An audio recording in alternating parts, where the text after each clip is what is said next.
Jessie the Reader do a K-pop and books video a couple of weeks ago, and I thought to myself when I was watching it, why did I not think of that? For those of you who are not aware, I stake my identity on my love of K-pop, so I felt blindsided when he mashed my two loves together, and I hadn't thought of it first.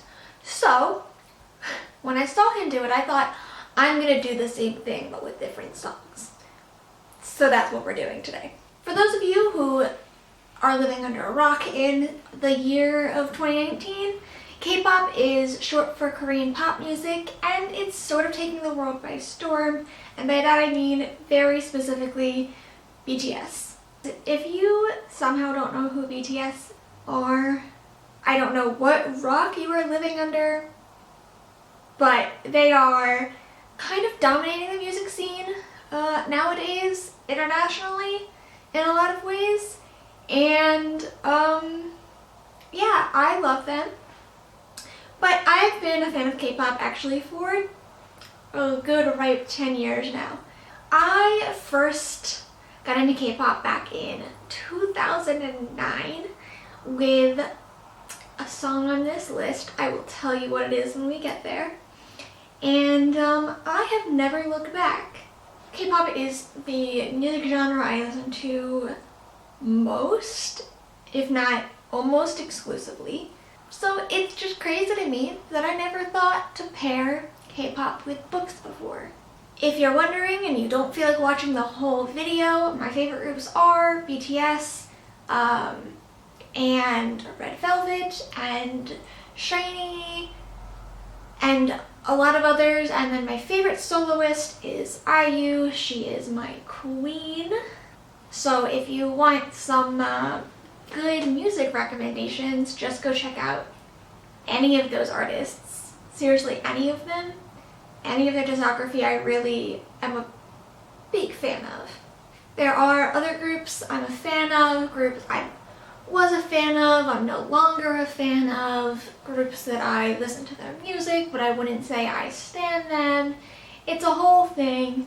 The group I am most recently starting to get into is probably G-Idol or G-Friend. I also am starting to really like T's or AT's, or I don't know how to say it, but their song Pirate King like slapped.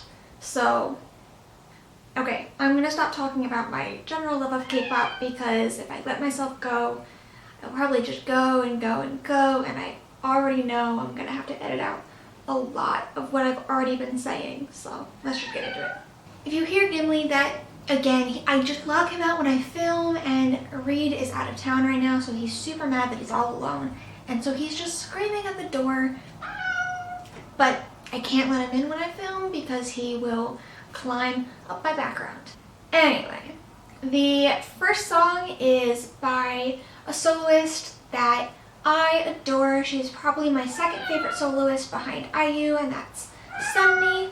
For those of you who are into K-pop and don't know anything about Sunmi, or for those of you who don't know anything about K-pop, Sunmi originally debuted in a group called Wonder Girls, who also, you know, had some success in America a couple of years back, and were the biggest girl group in South Korea, arguably. But they were one of the biggest girl groups, we'll say, in South Korea at one point in time.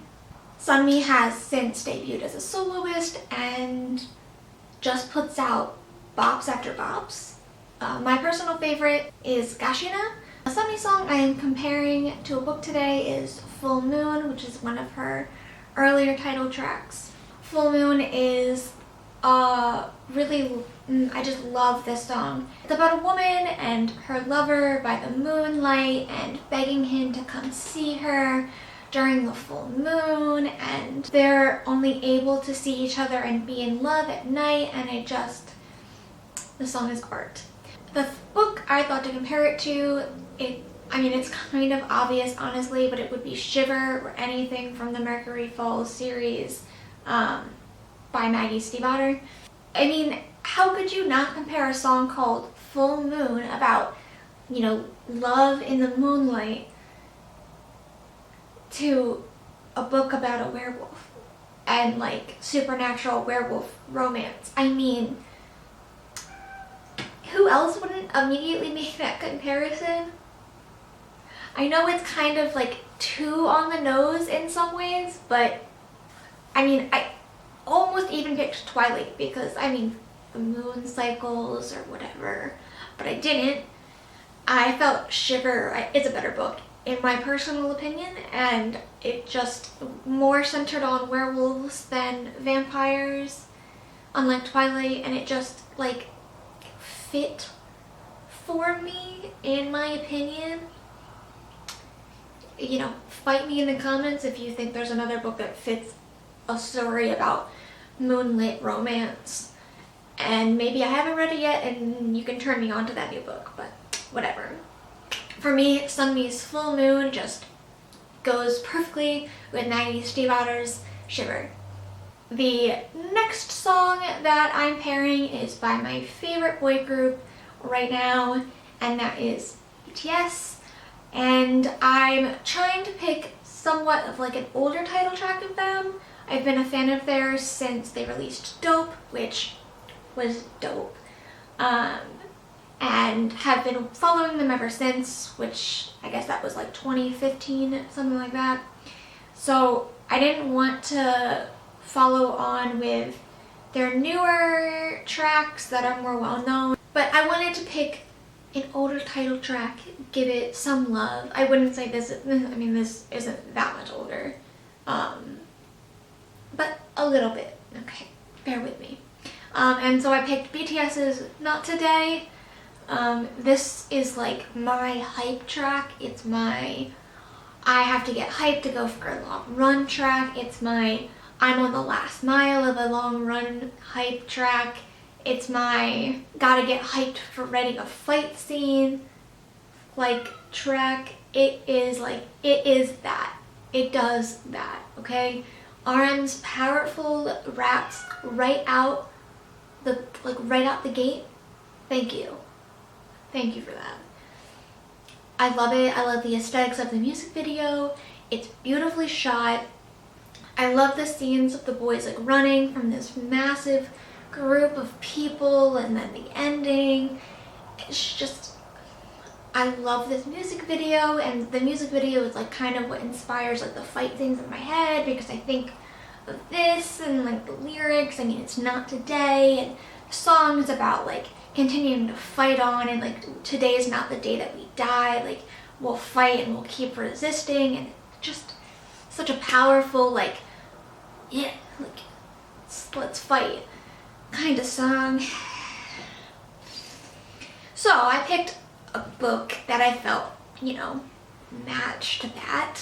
And for me, when I think of it, it makes me think of Katniss, and like very specifically the first Hunger Games, like the first one. And I guess, you know, like the whole series, where, you know, it's fighting against the man, you know, fighting against greater powers and refusing to die and refusing to give up and standing up with the people around you to fight for a better cause. And like, it's so Hunger Games.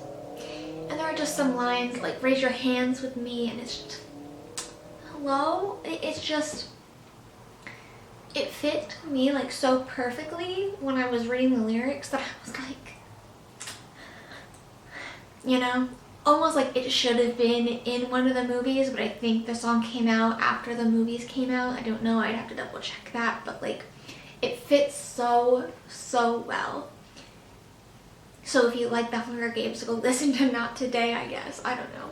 I mean, even if you don't like the Hunger Games, you should go listen to BTS, because you're guaranteed to find a song you like eventually. My personal favorite BTS song is Airplane Part 2. For those of you who don't care, you know, because you all care so much. Anyway, the next song is the newest song from my current favorite girl group, which is Red Velvet. Red Velvet is a 5-member girl group, and they're just so versatile in the music that they create. Every song has a sound that sounds distinctly Red Velvet, but does not sound like other songs they've put out. I don't know how they manage that because I don't know music well enough. Every song has this distinct Red Velvet touch, like flair to it.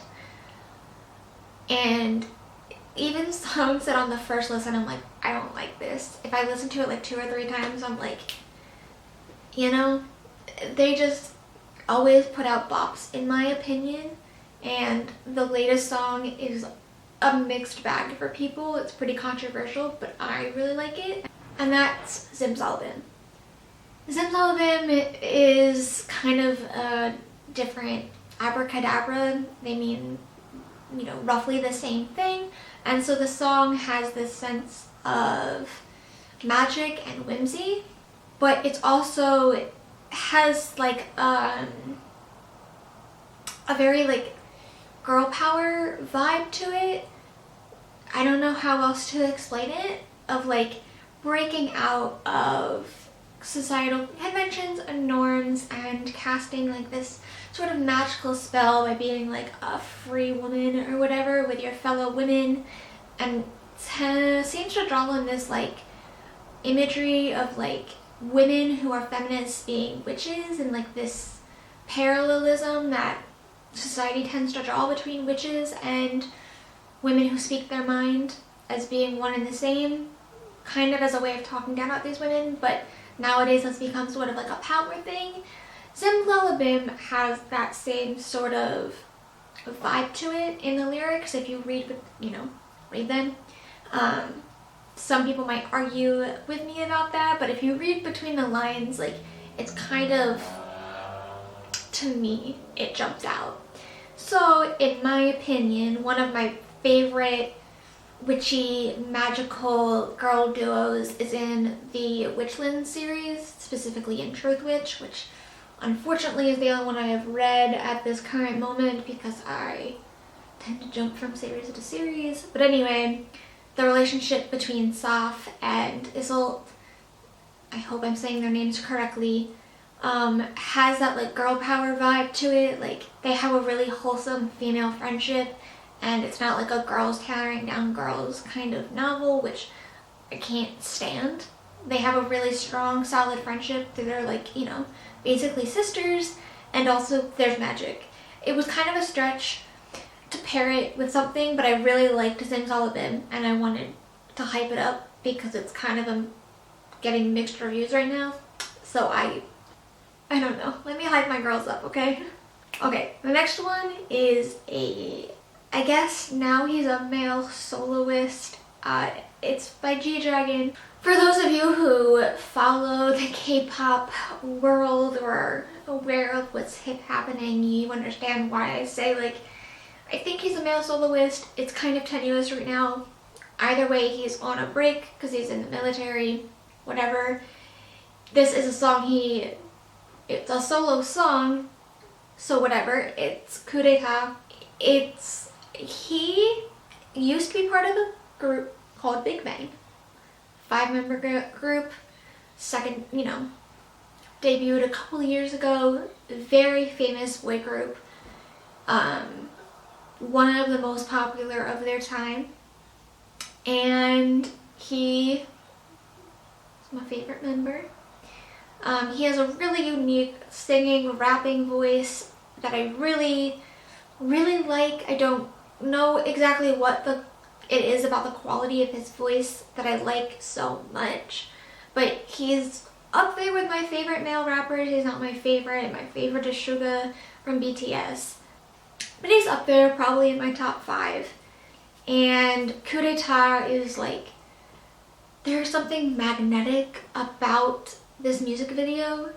It's beautiful and it inspired me, and I in my current novel, like, there are like clips and images in that music video that like directly inspired characters and scenes and images in my novel that I just could never get away from. Like, some of the images in this music video have stuck with me for years and years and years. And the song itself is super powerful. I mean, it's called Coup d'etat. Like, it's obviously about a coup and a revolution, but it also has like this arrogant cockiness to it. Like, you know, I'm gonna be the revolution because I'm the best and no one can compare to me, and you can't stop this revolution, you can't stop this coup d'etat. And so it made me think of Darrow from Red Rising and his like can't be beat attitude, his idea that like he is the best, he can't be beat, and because of that he's going to be able to overthrow the Golds and their society just by sheer force of will, because he is Darrow. And there's also like in the beginning of the song this line of like, the revolution will not be televised, the revolution is in your mind. And it's made me think a lot of like I don't forget what they're called, like the TVs of Red Rising, and how like they're trying not to televise too much of the revolution that's going on behind the scenes, because they don't want the people of their society to realize that this revolution is going on. And like, it's just the attitude that G-Dragon takes in his coup d'etat song fits Darrow so well, because his arrogance is a big part of his character, in my opinion.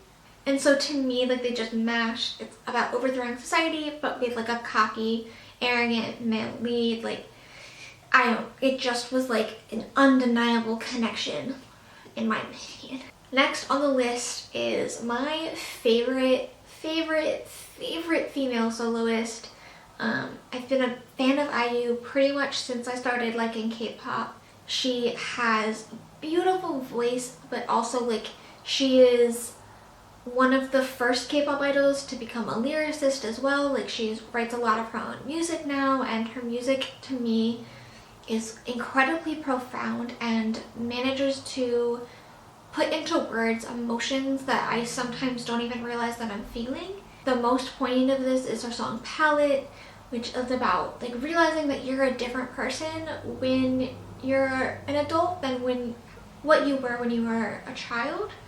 And for her, the song is comparing what she was like when she first became famous versus how she is now, and how this is kind of a difficult thing for her to balance, because she's been famous and she's been a celebrity the whole time, and she can go back and watch herself age and grow as a person, and it's just like such a profound song. But then if you listen to it without realizing what the lyrics mean, it's just like a nice song.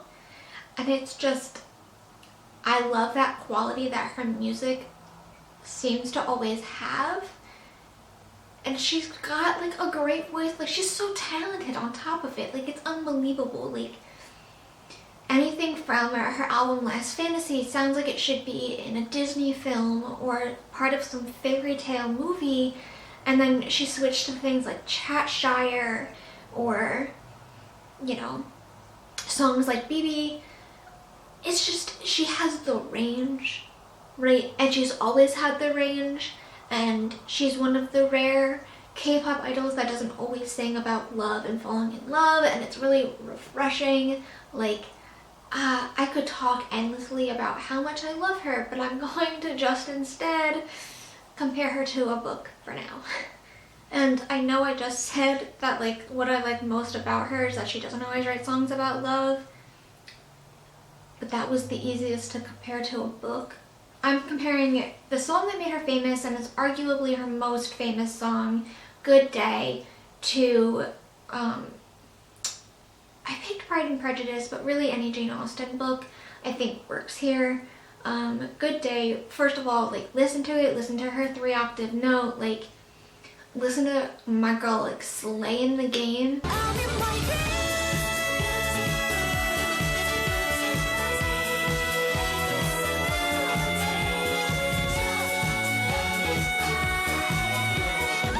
Good Day is a song about a girl who loves a boy and she just really wants him to love her back. And it's a song about, you know, if she tells him how she feels and he doesn't, you know, reciprocate those feelings, it's okay, and she's gonna laugh it off and, you know, try and hide her tears so he doesn't realize how much that sucks for her.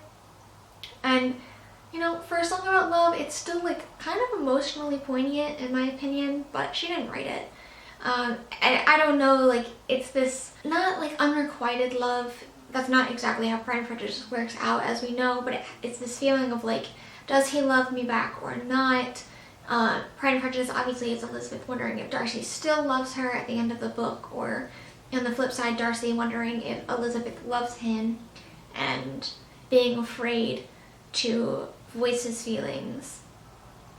And it just, to me, like, the feeling that Good Day gives me in my stomach when you listen to it, just because of the tone of the song, fits so well the feeling that I get when I read Pride and Prejudice, both of which are fairly happy feelings. So, I don't know, to me, they fit, and you can't change my mind. And my final one is the song that got me into K-pop, and that is Ring Ding Dong by SHINee. This song came out in 2009, and the first time I listened to it, there was no going back. My sister wanted to kill me because I would not stop playing it, and she heard it all the time. And even though she was like, it's a fine song, but all I do is hear it, whatever. I couldn't stop listening to it, and I immediately had to know everything about the 5 members of SHINee. And I just fell down a rabbit hole of figuring out which one was which, what their names are, learning everything about them, and it just spiraled and spiraled and spiraled until we are here today, and I know way too much about K-pop and spend way, way, way more of my time and my life than I'd care to admit being in the K-pop hole. You know, maybe I shouldn't recommend you guys start listening to K-pop, because like, once you fall down the hole, there's just no getting out. You like K-pop for the rest of your life. Anyway, Ring Ding Dong was that song for me. SHINee is that group for me. They're the people who got me into K-pop, and they are probably the best K-pop group ever, in my personal opinion. Am I biased because they are the original group that got me into K-pop? Yes, but I don't care. They're versatile, they're talented in every area, singing, rapping, dancing. Their songs always have a unique, distinctly SHINee sound, again, without them sounding the same. Red Velvet and SHINee are from the same company, and this company has a way of managing to do that with their artists. But SHINee just does it to a level that is unparalleled in my opinion. Every song is fresh, it's new, it's distinct, and ahead of its time for the K-pop industry. They are just some of the most talented performers and artists I have ever seen or gotten to know. Like, look up any of their live performances. I will be linking a couple of my preferred performances in the description box down below. They are just the complete package, and I love them, and I will probably love them until the day I die. I love all 5 of those boys, and to me, it'll always be 5 of them. I'm gonna leave it at that.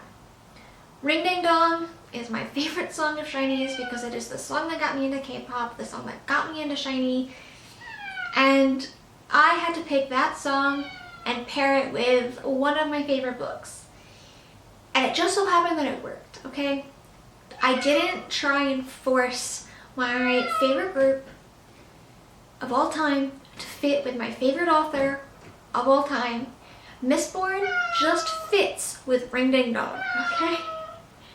If you were to switch the genders in Mistborn or in Ring Ding Dong, it fits very well. Ring Ding Dong is about, it's a song sung by a bad boy trying to get a girl to love him.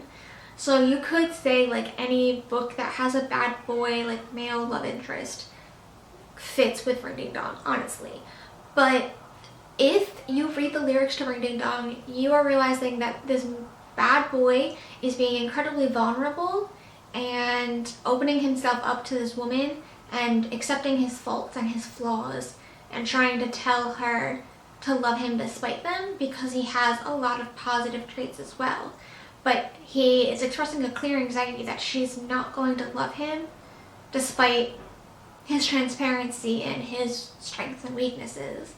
And he is desperately in love with her, and so he's desperate for her to love him back. And this has, like, it felt so strongly like Vin. Vin is so closed off and really rough around the edges in the beginning of Mistborn. And that she struggles with being this rough around the edges woman and being a woman of the court with her love with Elend, and worries that he is not going to love her for who she is, but she loves him so desperately that she wants him to. And it really grows over the series, but it is just like, she is not, like, I guess, like, you can't call her a tsundere because she's quite soft with the people that she loves, but she does have like this harsher, rougher side to her that she hopes does not scare away the people she loves. And she is quite open with her strengths and weaknesses, and so to me, if you just flip the genders, it fits so well with Ring Ding Dong, and I will refuse to believe that I'm just trying to stick them together because I love them both so much. Okay, that's the end of this overlong video where I talk way too much about things that I love, a little bit too much. But either way, I hope you enjoyed it. I hope you found some new songs or artists to listen to.